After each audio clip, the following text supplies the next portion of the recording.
Hello, everyone. Good evening, and welcome to another episode of the Frame by Frame podcast, your podcast for all things UX and UI. Now, this week, this is a sort of follow on to our episode last week in what I've dubbed to be a five-parter, because the topics we wish to talk about are all interconnected, yet are actually individual, and we wouldn't be able to talk about them all in under an hour. Hence, why we are doing a type of five-parter. Now, this week's episode, we are going to talk about a couple of things that are even more interconnected. The first topic I think we really wish to broach is personal branding. Now, I'm sure we've all heard of personal branding, and I'm sure we all know what branding is, but what is personal branding? This is something we're going to look at in this episode. But just to give you all a general description, personal branding is something that a customer, a company knows who you are and how you identify yourself and your work. Now, by identify myself, we're not talking about characteristics. Someone identifies as a certain ethnicity, religion, nothing like that. But in terms of your professional identification, for example, you may be someone who, let's say, designs a certain product in a certain way, or perhaps you add a little trademark. Maybe you always like Apple. Apple is a brand. We all recognize it. It's a branding. Everyone knows all about it. But it just doesn't have to take the form of graphics or images. It can take the form of text. If you care to look at some of the UX writers or even copywriters, a topic which I think we will most likely cover in a future episode, because there are overlays with copywriting and UX writing, and indeed copywriting in terms of selling to stakeholders. You are still selling a product to someone in the hierarchy. But yes, we want to talk about that personal branding, how it can make a difference to you, to anyone who views your LinkedIn profile, any visitors to your portfolio. Myself, I do a lot of personal branding in the sense of the way I write. Perhaps I use posh language. Perhaps I use slightly an older form of grammar, or I just word things in ways that really captivate and capture people's attention and visibility. But I'll talk about a little more about my own personal branding, but I think we want to kick off with the general personal branding. And so, to finish off the definition, it is really just how you are identified in terms of your work, your portfolio. Perhaps maybe you want to do something anonymous, but you want to, I don't know, leave a mystery, make someone think maybe you'd like to be a UX design style Banksy. No one knows who he is, but he's identifiable by his work.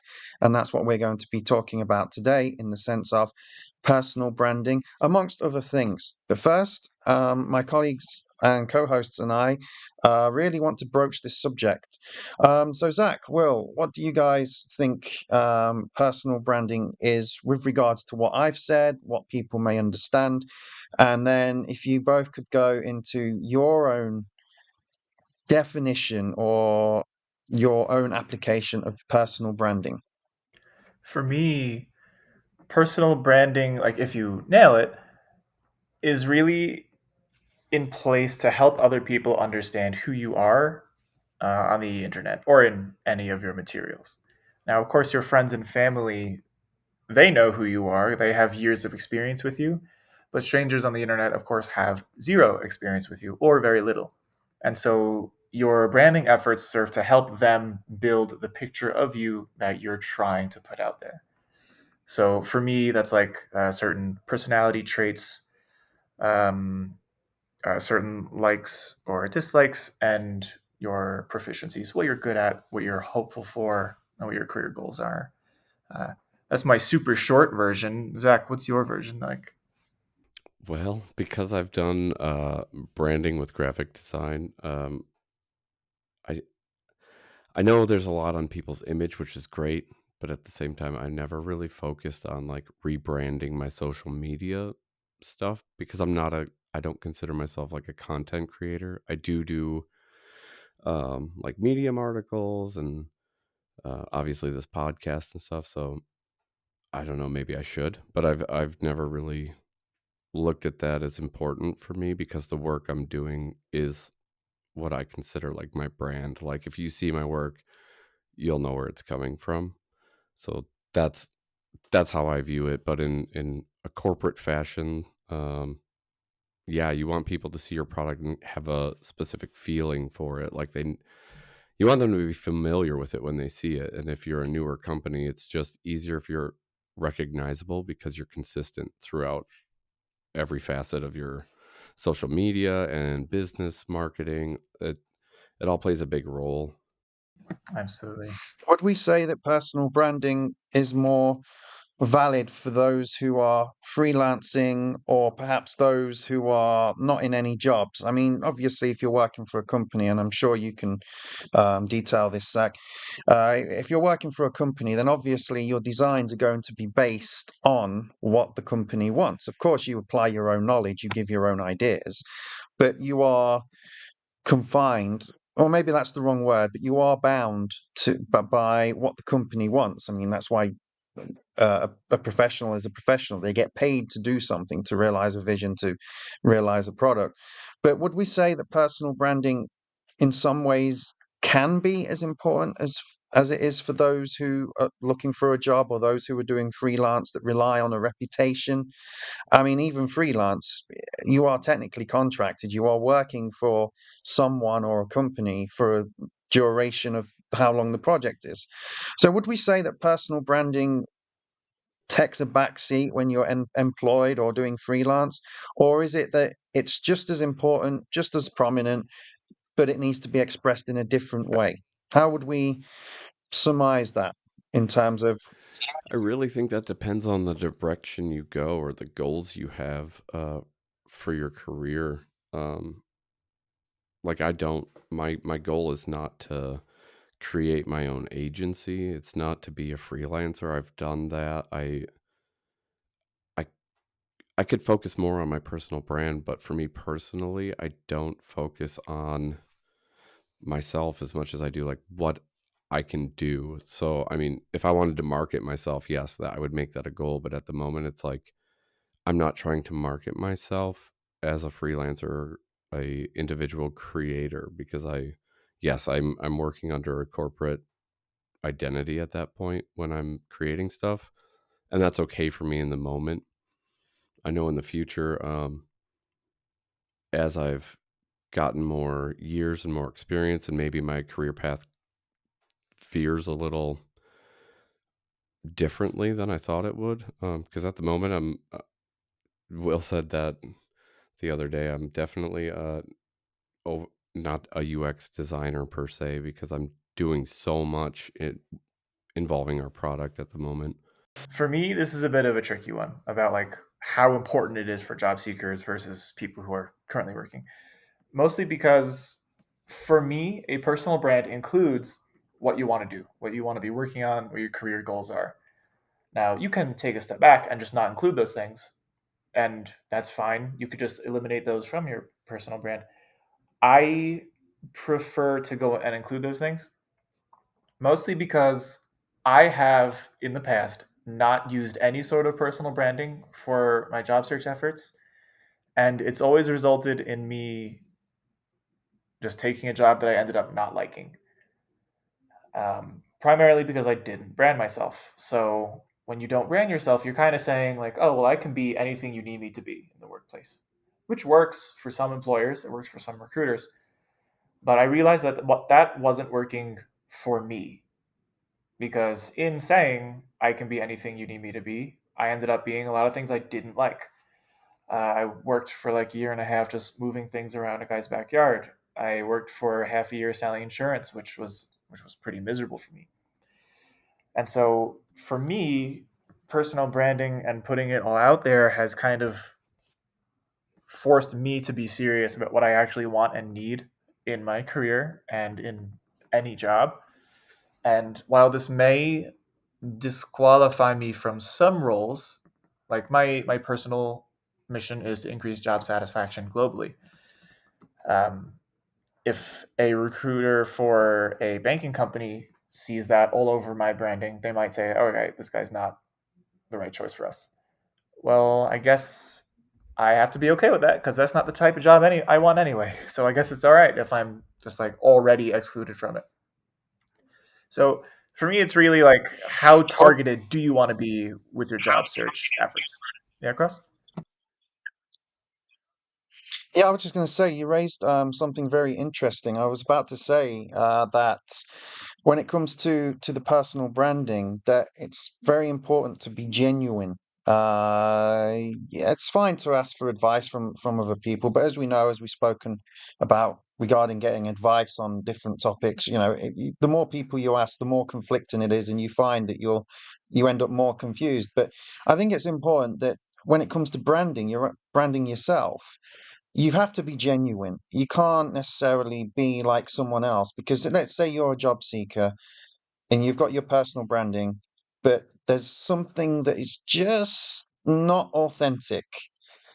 If you enter into a workplace or you work with people freelance pro bono, then you end up not really being able to be solid. You end up being transparent in a bad way than that, in the sense that people can see right through you. But I think that personal branding is something that's not just tied to UX. I mean, anything I do, like recently I've started advertising my services as a genealogist, and a lot of the things I like to make my personal brand name around my name Cross, because there's so many puns or wordplay. So, for example, as a genealogist, my company name is Crossed Ancestries, but it works because That's awesome. Ancestries Cross. I found out recently that a longtime friend, a family friend, whose mum is and my mum are best friends. I found out that we are actually fourth cousins, and so our ancestries cross, hence crossed ancestors. If eh, I mean, it may be for a title of one of our episodes in the podcast. I could put, if it say it's a subject I'm talking about at length or something, I could say, yeah, crossed purposes. That's pretty fun. Anything that's a play, but I don't really. If someone were to ask me, how do you brand yourself? I would say I could only tell them so much. I could say, well, I go by puns, I go by writing style, but I know that everything I do, like a web series, I plan on releasing in the summer, not UX design related. That'll be I'll call it cross country, because cross country. I don't know if you guys use the term in Yep. America, but it's just where you run across. You do, yeah, yeah, okay, cool. But cross country, but actually, it won't be anything to do with running across fields, but it's going across the country to help people with their ancestry, to find history, and so on and so forth. So, really, personal branding is something that I don't think is hard to do. I think as long as you're genuine and you have things that work in more ways than one, be it a pun on your name, or maybe you uh, I don't know. Let's say you adopt an approach of a painter. I think there was a painter called John Carpenter, and he always used. You could tell it was one of his paintings because in every painting he always had to use a little bit of red. And I think you have to do that with your portfolio as well. Of course, there are UX design, UI design principles you have to conform to, but then if we all conform to exactly the same thing, we didn't add our own personal touch, then UX design would be very boring. Everything would be researched in the same way. The same people would be asked to be part of the focus group, and that's the thing. It's just getting a balance between adding your own personal touch while still not making everything all personal, in the sense of what you think people like, what you want to put on there because you like it, maybe someone else doesn't. And I think that's really important to do, which is why when we talked about portfolios, I always say that it's your website. As much as you're there to impress people, potential employers, it's actually your website, it's your domain. The only rules that are there are the ones you set, and that's where you get to be the most creative. I mean, I think I remember one on a business show I was watching, and it was so true what they said was that it's just about as much investing in the person as it is about investing in the product or the business, even if it's really profitable. Sometimes someone can have a really good product or a really good business, but you wouldn't want to work with that person. You couldn't work with that person for, say, a personality clash. And that's why it is super important to add your own personal touch, your own flair, individual expression. And I think that's actually what makes a designer, because it is about your how all the experiences, all the things, all the inspirations you've seen, how you interpret that, and how you translate that into your own design. So I think it is really important. And I think actually personal branding, this segues nicely into the next topic we wanted to talk about, which is some of the latest trends that is happening. Virtual reality or augmented reality, AI, of course, something we talked about in a previous episode.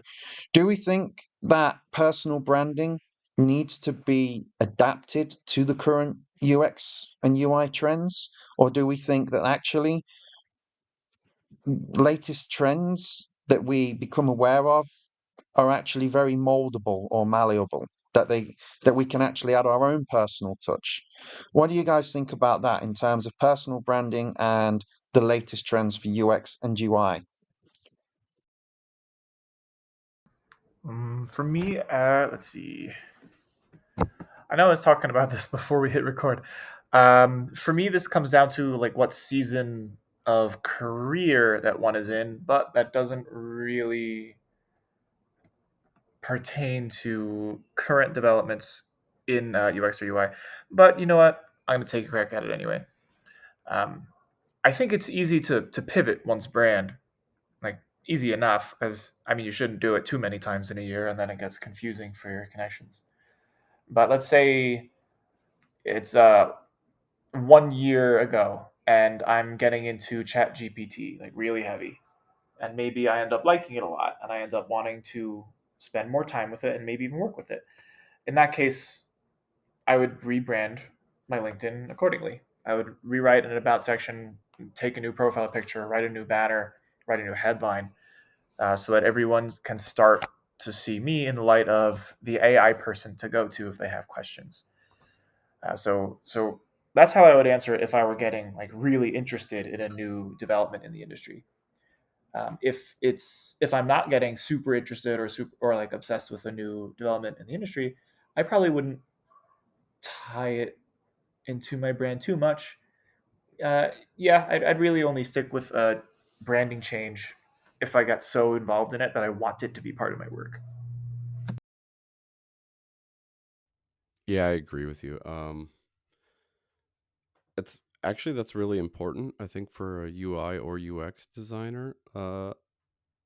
Because okay, so maybe not a new trend, but your new career path, if you've stumbled in a different direction, but that's interesting to you, that is where you'd like to put your focus, then I could see where it would be more important then to start immersing your personal brand in that direction, because then you'll be getting more contact with people who either have experience or who are also interested, which improves your chances for finding opportunities. So I mean, in that sense, if you're a career changer, now would be the time to change your brand. Doesn't necessarily have to signify that you are learning, but that you are interested and that you're probably somebody to get in contact with. Yeah. So what would we say is the consensus there, that personal branding needs to adapt to latest trends, or it It doesn't? has to be, yeah, I mean, if your designs aren't relevant, then you gotta change that. You have to make your branding. I don't want to say you have to follow the trend, but if you're going to change your branding, at least make it with a current style or something that's coming. Like that, what is that? The neo brutalism stuff got really rampant for a minute there, and now it's toning down. And everybody's just kind of waiting. It's like it's no different than the UI designs right now. Like every year there's a different style. There was that glass morphism that took over and everybody wanted the glass cards, but now it's micro animations and everybody wants to have really fun and interesting little like that it, yeah, I don't think you can really do that with your personal brand so much, but again, yeah, like at least try to keep up with what's going on. You can't put a I guess you can put it whatever you want. It depends on what your brand is. I pretty much just I may not change my visual style based on whatever the current popular style is, but I'm definitely not going to go back in time to choose a style from the internet as it was in its early days. I'm not going to try to do that unless I do something really cool with it, like on the website called Designer Size or Design Prompt. Um, I understand this is an audio format, so I cannot show you what it looks like, but we can have a link to it in our episode descriptions. You'll see what I mean. So yeah, I pretty much am not going to purposely go backward in time, but I don't particularly feel a need to adapt whatever the current popular styles are. I prefer to kind of just choose a couple colors and then a couple of non-abrasive textures, basically stuff that isn't really beholden to a specific visual time in history. Yeah, I can understand that. I remember back in the 2000s. I mean, I've been on the internet since. Well, put it this way. I remember when Google was just a search engine. There was nothing else. So we're talking what, mid 90s. I was in the old IIRC rooms, and I remember when I was doing web and graphics design in the 2000s. I can remember websites, you didn't really have motion flow, where you go on a website and you get the pictures and they float up, they Right. float Yeah. down, come in, and all that stuff. Websites in the 2000s didn't really incorporate that because back then it was seen as something that was too radical. It was as in, no, people just want the experience of finding out or using a website in whatever way they wish without having to have fancy animations. Now it's sort of become the norm. It's sort of the beauty of design. But back then, when I was designing websites, we didn't have any of that. And rule number one is you didn't have any animations because I remember a lot of people with the GeoCities and Angel Fire sites is they would just swamp their websites with fancy animations, but they weren't actually fancy. They were very kitsch. But when I was designing them, you didn't have any of that. You had your um, toolbars, you had your left hand pane, right hand pane, you had the top with the shortcuts. You pretty much didn't have it was a lot different than it is now. I would say it was more raw, but what was just as important then as it is now is color schemes. I mean, even 20 years ago, you would not use, for example, yellow on white just because it is just so hard on the eyes. Mhm. And I think with the UX trends, UI trends, or any trends in the design world, it's forever changing, of course, but I think that at some point, maybe within the next 10 years, that style will come back into fashion again. I think that there's only so much you can do before before it becomes a cycle. I mean, classic cars, people like them, or even hairstyles. The mullet has started to sort of grow back into um, fashion. So everything I think is really a cycle. It's just that maybe now with these flowing backgrounds, motion backgrounds, is in the 90s, 80s, you either didn't have such ease of technology to do it, or it was way too expensive. And I still think everything is a cycle. It's just that it wasn't seen because part of that cycle was inactive. So of course it looks like there's an ongoing flow. But I do think that trends will change, and I think that at some point, motion backgrounds, which I do like, I think it's really great. If you've got a sunset background, you scroll and it changes, or you've got a seasonal. background, and that changes depending on where you are or on your time zone. I really like that stuff, but I think that eventually everything gets flipped up, everything gets changed because, well, that is human nature to keep wanting something different. That's a tough one for me to respond to without diving into something deeper in UX. But yeah, I mean, look at fashion. Everything cycles. Obviously, with design, it cycles. I don't think we're ever going to see the HTML styles again, and if you do, it's very on purpose. But I don't see it taking over mobile and VR and AR design, because even with the Apple goggles that came out, it's very much your iPhone screen but in a 3D space. So I think it's just going to move. Like, I'm really interested to see what the VR and augmented reality have in store for us. I think that's going to change a lot of worlds, especially in gaming. Like, could you imagine playing a game and the the the grounds for a battlefield in your game are on your sofa? Like, how cool. That stuff is exciting. Well, that's already doing it. I was watching a playthrough of someone using a VR headset for a Resident Evil Village. I've played it in first person, third person. For me, there are a couple of scary points where I'm thinking it would seem too realistic to have a virtual headset and then have something chase after you where you've got no weapons. But I must admit, it would be cool to be able to play the original Metal Gear Solid in the role of Solid Snake, but you're actually the Solid Snake. You're not doing it from first person. You have to actually move the controller or motion sensor. But having said that, like, even if HTML isn't, it's not going to be the dominant player, I think that there are elements of it that could still work. I mean, do you guys remember the ASCII 2 artwork or ASC to ASCII? Are you guys The familiar with that? ASCII artwork. I think.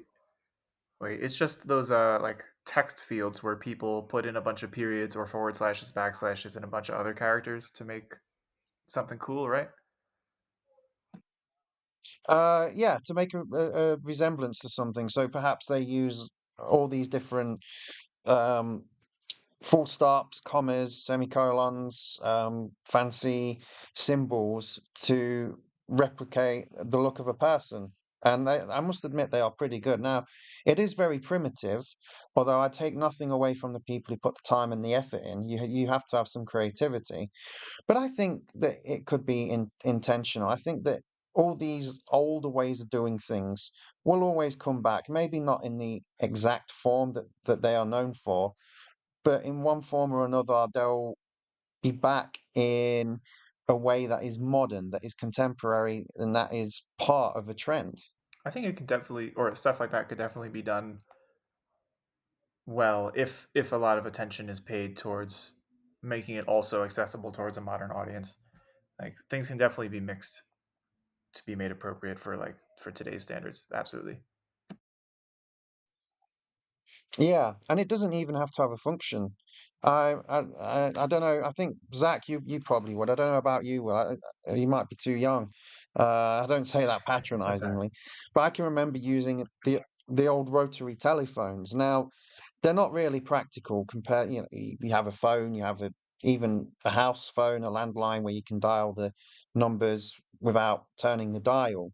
But people will still have that as an antique or as something to give a rustic or traditional-esque type of theme. So I think that it's also something doesn't have to necessarily have a practical purpose. It can just be an aesthetic, Yeah, but I think, that I can actually I mean, accentuate. people have them sitting around now as a decoration, or they've even tried to make a landline phone look like a rotary phone, and it looks cool. But if you've ever used a real rotary phone, it's the worst possible thing you'll have to do in your life. And no, I remember using them so but I much. mean, even house phones are almost obsolete now. Like, we have one, but Yeah. it's hooked to our internet. It's not hooked to the phone line, and we never use it ever. Yeah, that's the same for me. I have a landline, but the only time I use it is when I'm trying to look for my own smartphone. That's the only time I'm using the landline to try and I find it. mean, yeah, and with styles and trends too. I mean, look at cell phones. They got really small for a while. Now they're getting bigger. So maybe the Yeah, next step is a replica rotary phone to replace my cell phone, and it'll have a screen where the rotary is displayed, and so you do have to spin the dials yeah. on your rotary dial pad. And I was about to I say mean, that, yeah, that whether I that'd don't be a know. cool aesthetic for your house, like for our phone that's hooked to the internet. But um, Yeah, or maybe even on your smartphone, if you replace the dialer, I'm sure there's some app out there that does it, where you can replace the dialer with an actual rotary thing. So you have to obviously rotate the dial right till the metal bit. oh, that'd be terrible though. if if anybody has an Yeah, emergency, you're in trouble.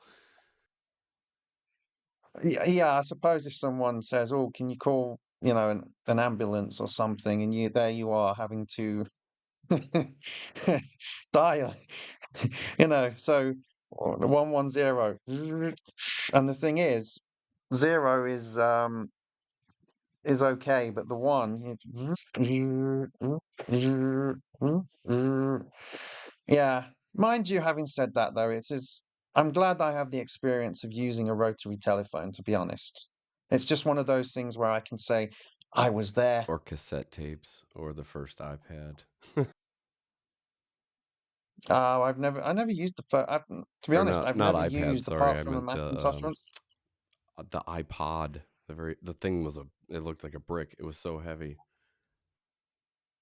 I saw one. I never used it. Because I was only into MP3 players. I never used an iPod, but I obviously had heard of it. And yeah, I don't think I ever will, to be honest with you. I just prefer Android. But again, I think there's always going to be a bit of a demand for some things that are slightly old. So even if you've got modern trends, sometimes modern trends can be based on retro things, as we were just talking about, that may be an element of something old, traditional, retro, whatever you want to call it, does tend to add a bit of a mix or a twist that can be sometimes interesting. Yeah, done tastefully, anything can work. You just have to be tactful about how you're using it and really like I mean the rotary phone thing would be cool for a digital house phone, but I don't see the house phone making a comeback. So at that point it's yeah, more about marketability than trendy style. Yeah, well, in the UK, the landline or the house line service is actually getting switched off soon. It's going to be redundant, so plug-in phones will not really work. However, there is an advantage to having a plug-in phone, is that provided you've not got a power cut, it's still easy to dial. There's still a simplicity to it. Whereas a smartphone, if you can't charge your smartphone up, or you're having to rely on a wireless connection, i.e., a telegraph, um, or what is it? A tower. It, you, you're pretty much not going to be able to communicate. Whereas at least with a landline, you're connected into an actual physical network of cables and systems. But but then having said that, I think it's all about weighing up what are the pros and what are the cons. Perhaps one pro is worth or makes up for a couple of cons, but then sometimes there are just too many cons. I mean, you mentioned AI. I know it's probably too early to really think about it, but do we think that anything can go beyond AI or virtual reality or augmented reality? Do we think, because for me personally, I can't really imagine there's anything else. Like with phones, I can't imagine there's anything else you can do with them. That it may be things that will develop better filters for your camera, but what is there not a limit to what you can do? I mean, for example, is it going to be in 20 years where you can have a phone that produces a heat wave, a heat ray, I should say, where you can warm up something you do in a microwave? Is AI going to be something where it can actually be fully aware. Is virtual reality actually going to make people think this is the new reality? I mean, why travel to somewhere dangerous when you can do a virtual simulation of it as if you're actually there without the danger? How far do we think it can go regarding these trends of AI, augmented reality, virtual reality, and any of these, even voice interfaces? How far do we think it can go? Surely there must be a We're limit to it. humans, so we will find that limit, and that's where either laws will get made or we'll destroy ourselves. That's just how humans are. Yeah, we just Mm. Yeah, I don't think humans can ever settle, to be honest, because it's always about. I think there was something actually. Sorry, well, I was just going to finish off. I can't remember. There was something I heard once about human behavior, and it was to do with the day humans will be content is the day when they stop being humans, because it's just not in human nature to be content with the same thing. I mean, if it were, we would still be living as cavemen, right? We wouldn't have thought about progress, comfort, or anything like that. But yeah, sorry, Will, I just wanted to finish that off. What were you going to say, all buddy? good. I was just gonna say we just gotta keep watching Star Trek and The Simpsons just to see what they predict, and then just keep making those things, and there we go. Simpsons, yeah. To be honest, I've never ever seen Star Trek.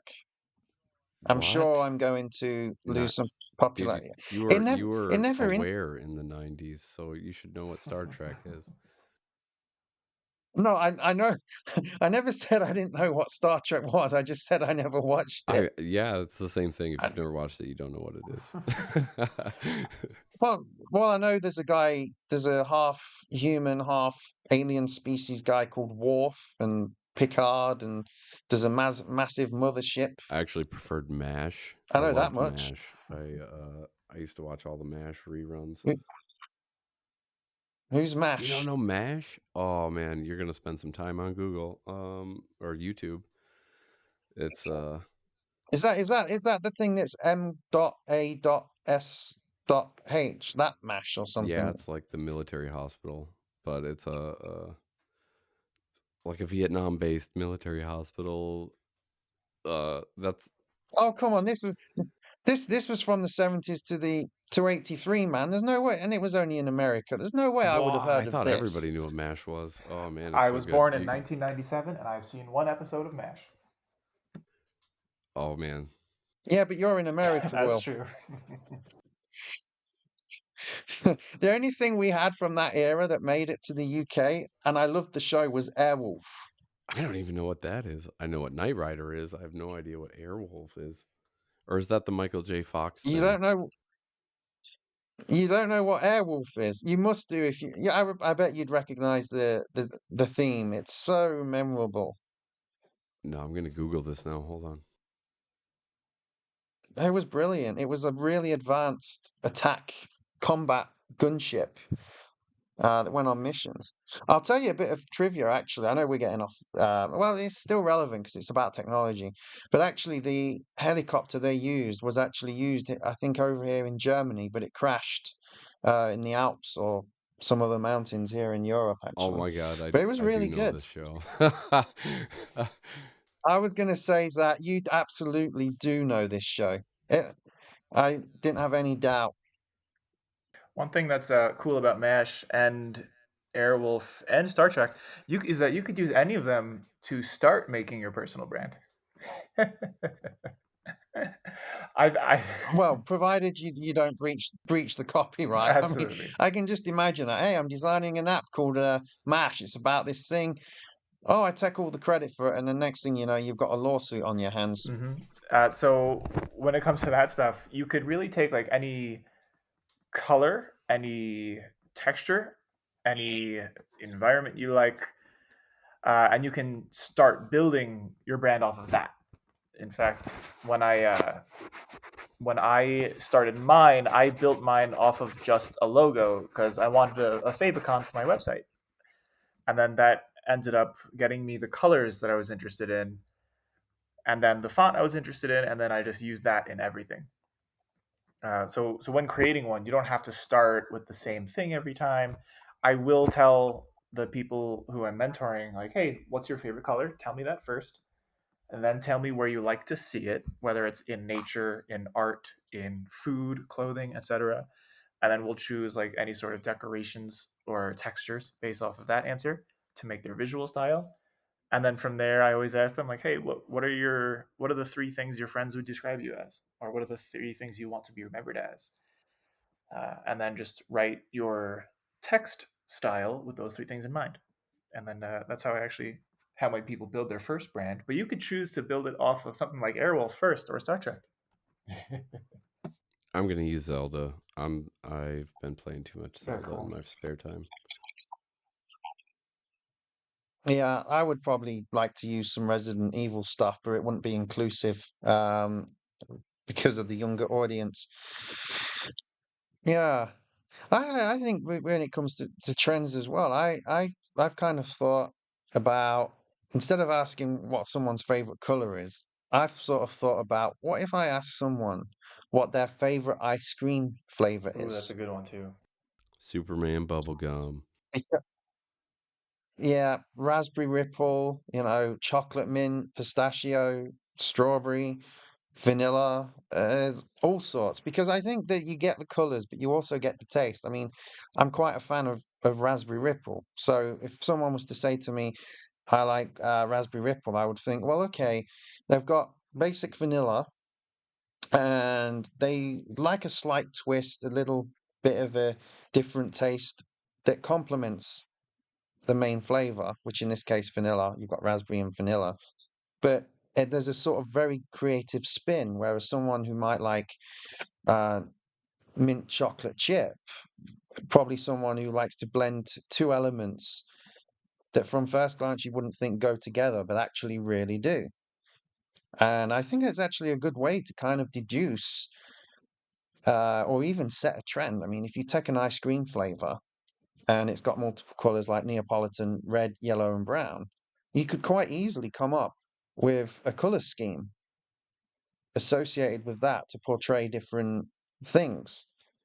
I mean, perhaps color theory and meaning is an episode we can actually do, I think, in the future. I think it would be really good because color theory was one of the first things I learned when I got into web and graphics Do you design. guys do you guys But I do you think guys use Color Hunt at all? I do not. I have not heard of it actually. It's no, really cool. I haven't. It's I haven't heard it's a of it either. website of palettes. You can generate your own palettes. You can create palettes off of a base color you have in mind, or you can just have it randomly give you one, or see Oh, what other people have come up I with. just Yeah, I've just Googled it, and yeah, I have used this once or twice. I just didn't associate with what it was called, but I have used this where it shows you all the different shades or palettes, and you can mix and match. Yeah, it's super cool. Yeah, I think I used it once And or twice. sometimes if I'm just like, even for my Yeah, sketchbook, if I've drawn something and I want to start inking it, I'll go on there and be like, okay, what kind of color scheme should I do for this? Like, if you run out of ideas or you just want to do something interesting, I'll go on there and just generate a palette. But I've never thought about using that as a personal brand tool, which actually could be really handy, I think. yeah, and actually, some of these do remind me of um, ice cream, especially when you mix them. So if you have, I mean, I'm looking here. It's yellow, orange, dark orange, and fire orange. Um, and I think, yeah, if I had lemon ice cream, orange, blood orange, you get the same visual. So actually, I think my ice cream analogy can work with it. I mean, looking at some of these palettes, a couple of them, I think, I wouldn't use them personally. I don't understand why these colors are together, whereas others I do. But then having said that, everyone has their own idea, right? So I don't think there's actually any right or wrong palette. I think it's just what what message you want to send across, what message you think someone will interpret, and what you want to Will, achieve. would you say color psychology plays a role in your decision of your personal brand color choices? It actually did. Yes, I Uh, actually pulled up colorpsychology.org. I actually have it. Oh, whoops. I switched to another tab and may have muted myself. Okay, I'm fully unmuted. Um, yeah, I actually used colorpsychology.org when I was planning my brand out for the first time because I knew my favorite color was like yellow or yellow orange. So I went over just to check out what color psychology had to say about it. I don't fully remember it right now. Actually, yeah, here we go. I have it up on yellow. Yellow is the color that represents happiness, joy, and energy. It has been linked to the sun, which is a source of life and Mhm. light. Yellow can be associated with gold, Yep. which is associated with wealth and royalty. I remember finding that and being like, oh, yep, this is perfect. My favorite place to see my favorite color, and yellow orange is my favorite color. My favorite place to see it is in like the way that sunlight reflects off of any surfaces, or like if you get rays of sunlight through the clouds. That's my favorite place to see my favorite color. So right away, that was like the first place I went, and I loved that I found that match right there. So yeah, this played a massive role for me. Did you play a lot of healers when you play RPG games? um, my favorite D&D character It's a that good I've question. played so far has been my human life cleric.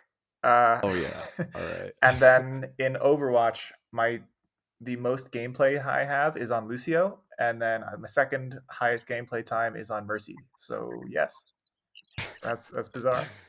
That's kind of crazy. Yeah. All right. I wondered. I would say for me, definitely. I mean, you mentioned about gold, how it signifies wealth. One combination I've always used where relevant, and one thing I've always liked is the combination of gold, sky blue, and white. Now, gold, again, you associate with wealth, status. Sky blue, you associate with the heavens, and white, you associate with purity. And for me, maybe I think I was probably influenced by either genuine ancient Greek depictions or perhaps Disney. But I really like the gold, white, and sky blue combo. But actually, a lot of the time, and I don't say this as in I'm necessarily saying that I'm the inventor of it. If I happen to be using something and someone else invented it, it's coincidental. But I like to use colors that are probably not a standard. I mean, you have greens, blues, and browns, earth, nature. But actually, one color scheme I really like, and I used it as a cover photo on LinkedIn, was red and purple and white.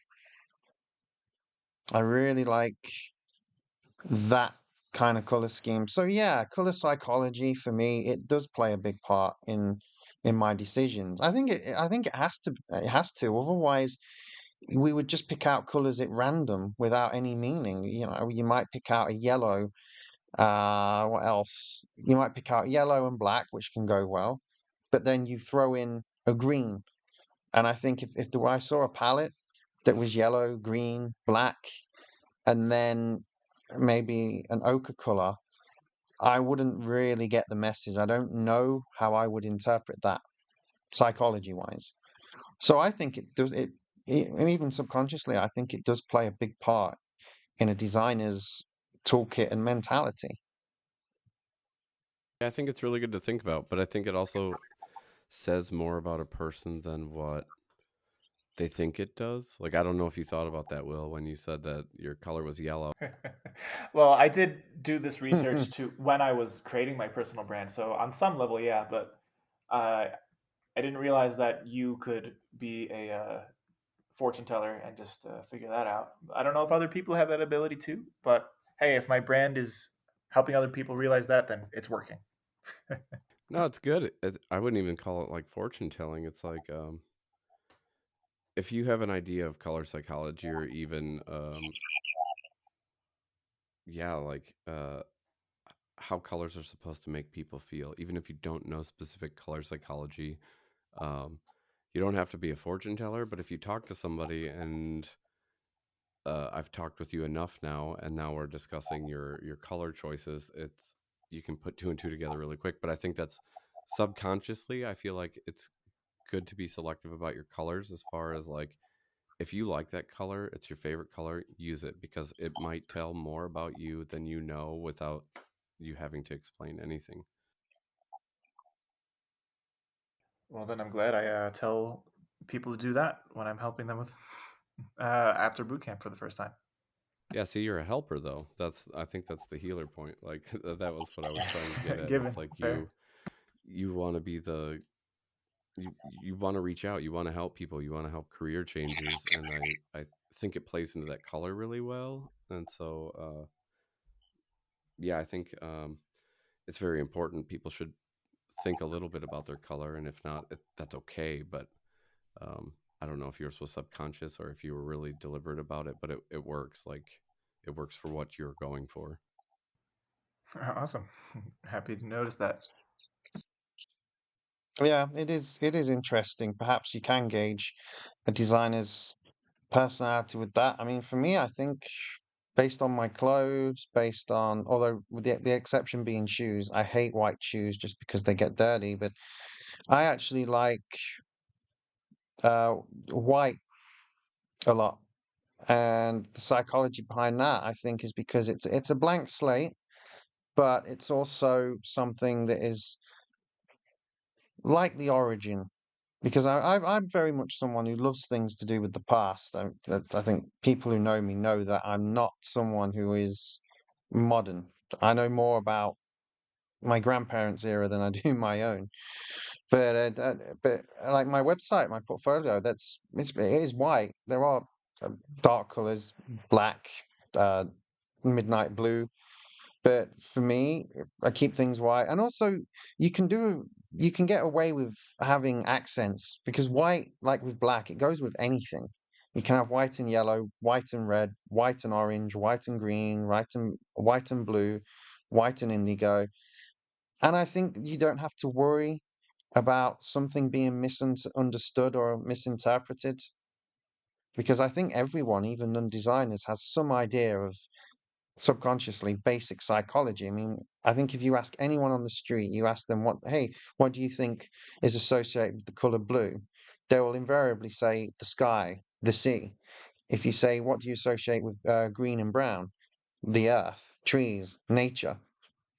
So for me, I think keeping my portfolio white as a color scheme means that I can express things in a subtle way by adding different colors, but at the same time, sort of keep it as a blank slate.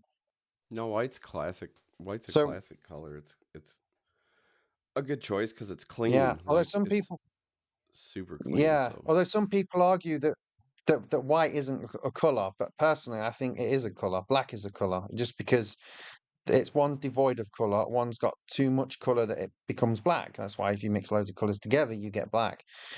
But yeah, I like to stick to white because it's just easier to convey the message. Um, Sorry, I didn't mean to interrupt that. It's just you just said something that was very important, and I thought, okay, yeah, that's what I wanted to say.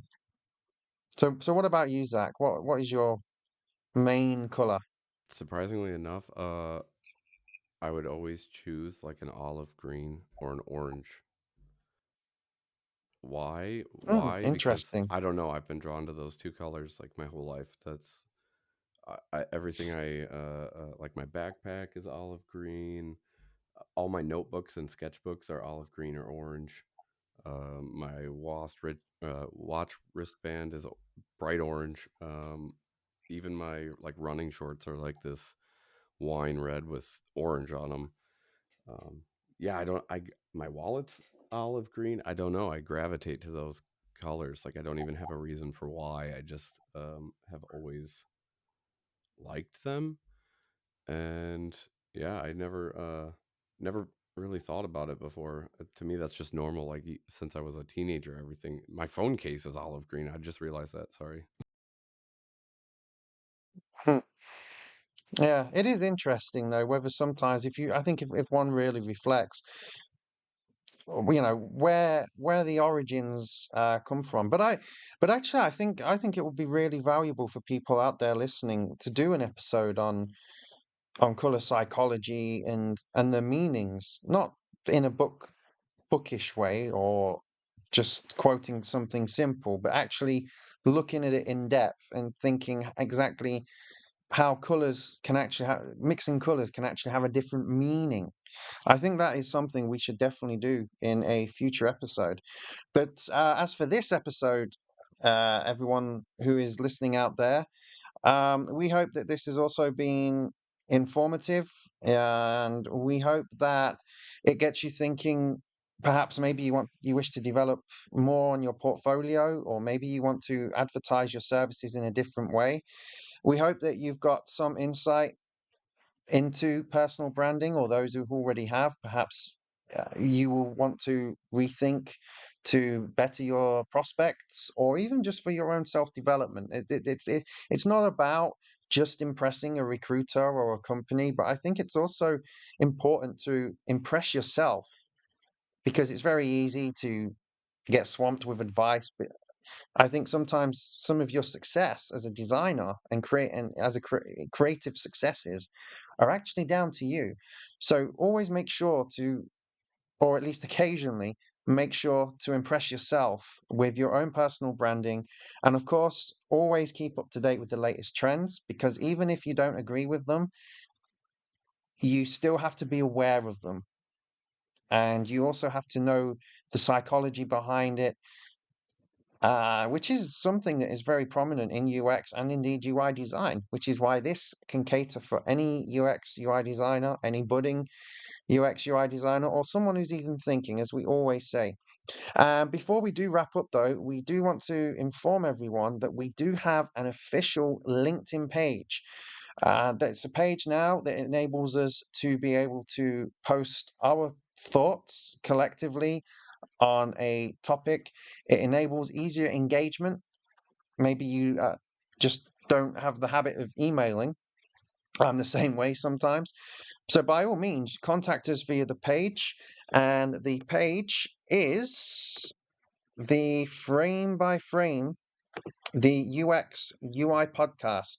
We've recently created it, and we hope to really promote a lot of engagement with you. We know that you have your opinions, questions, and we are very eager to hear from all of our colleagues and creative designers and those who are interested in getting into the industry. So please do follow the page, share it, promote it. Even share it with people you might not think who have an interest. Perhaps they do have an interest in UX and UI design, but it's just something that they've not been able to bring up. So please look it up, Frame by Frame, the UX UI podcast. Of course, you can email us, framexframe.uxpod@gmail.com. Please do get in touch. We are more than happy to do an episode or a mini episode where we answer your questions, we give our own tips. Even if you want to know something about Figma, a particular tool, how we use it, how you can use it in the most effective way, please do contact us. We are here. And even tools aside, if you are struggling, please do get in touch. We are here to support you guys. This is why we do this podcast. We like to inform, we like to support, but more importantly, we like to just do a service for our fellow colleagues. We like to make UX and UI more accessible. Anyway, it's good night from us, and we look forward to producing the next episode. So thank you all very much again for tuning in. And again, please keep up to date with our page, connect with us, and we hope that you continue to better your own portfolios and that you have a lot of success with the job search for those who are looking for a job. So thank you and good night.